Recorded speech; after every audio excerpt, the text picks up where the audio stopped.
5 तारखेला संघाचा कार्यक्रम अमरावतीत होत आहे आणि त्या कार्यक्रमाला आईसाहेबांना निमंत्रण भेटलेलं आहे.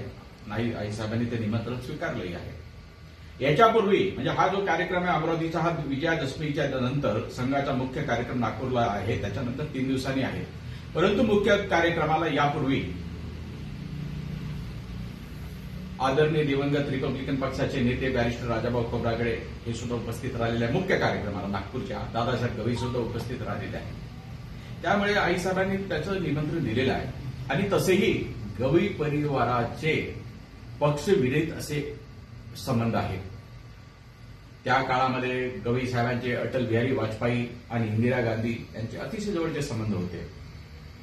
विदर्भाचे नेते, महाराष्ट्राचे नेते दिवंगत गंगाधरजी फडणवीस विदर्भाचे असल्यामुळे आणि विधान परिषदेचे सदस्य असल्यामुळे दोघांचे ते एवढे घनिष्ठ संबंध होते की भावभावाचे संबंध होते. परंतु विचारधारा त्यांची नेहमी वेगळी राहिली.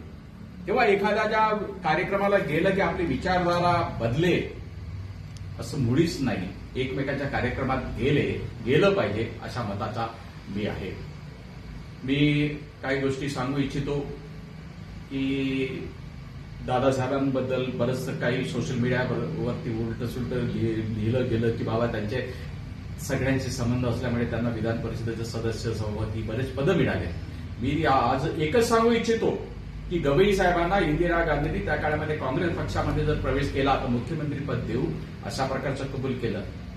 मला स्वतः सोनिया गांधींनी 2009 आणि 2014 आणि आता 2019ची निवडणूक 2009 आणि 14 मध्ये सोनिया गांधींनी आणि 2019 मध्ये मला मल्लिकार्जुन खरगे यांनी ऑफर दिली होती की तुम्ही जर पंजा निशाणीवरती उभे राहिला तर आम्ही तुम्हाला लोकसभेची तिकीट देऊ.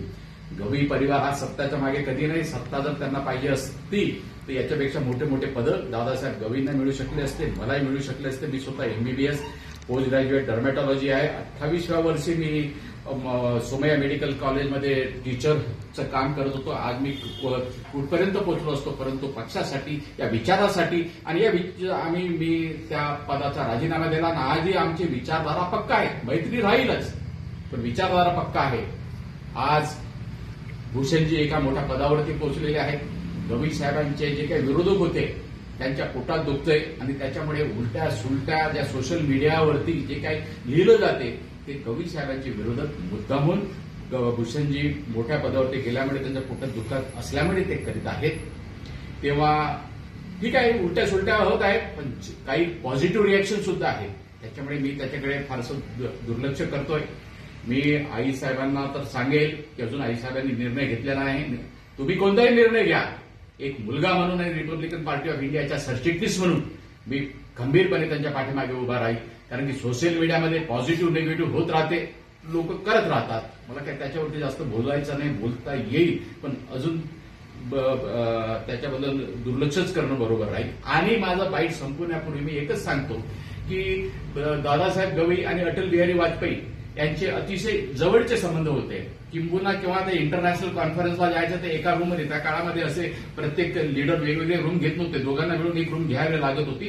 रूम शेअर करत होते. एका बेडवरती अटल बिहारी वाजपेयी, दुसऱ्या बेडवरती दादासाहेब गवई असे संबंध होते. परंतु जेव्हा अटल बिहारी वाजपेयींना पंतप्रधानांचं जेव्हा पंतप्रधान टिकण्यासाठी जे मत लागत होतं गवई साहेबांनी ते पद दिलं नाही.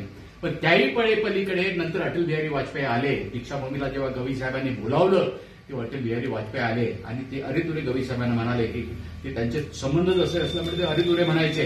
ते म्हणाले की गवई तुम्हें मुझे वोट नहीं दिया, मेरा पंतप्रधान पद तब गया था, लेकिन ये दीक्षाभूमी की प्रगति के लिए तुमको जो भी फंड चाहिए वो फंड में देने के लिए कभी पीछे नहीं हटूंगा. अशा प्रकारचे लोक तिथे होते. आज कुठे लोक गेलेले आहेत. व्यक्तिगत संबंध आणि विचारधारा ही वेगळी असते. आमची विचारधारा कायम आहे. सर्व धर्म समभाव, सर्व धर्म जो पक्ष घेईल त्याच्यासोबत आम्ही कालही होतो, आजही आणि उद्याच राहील. पण व्यक्तिगत संबंध आपण कायम ठेवले पाहिजे या मताशी मी बिलकुल पक्का आहे.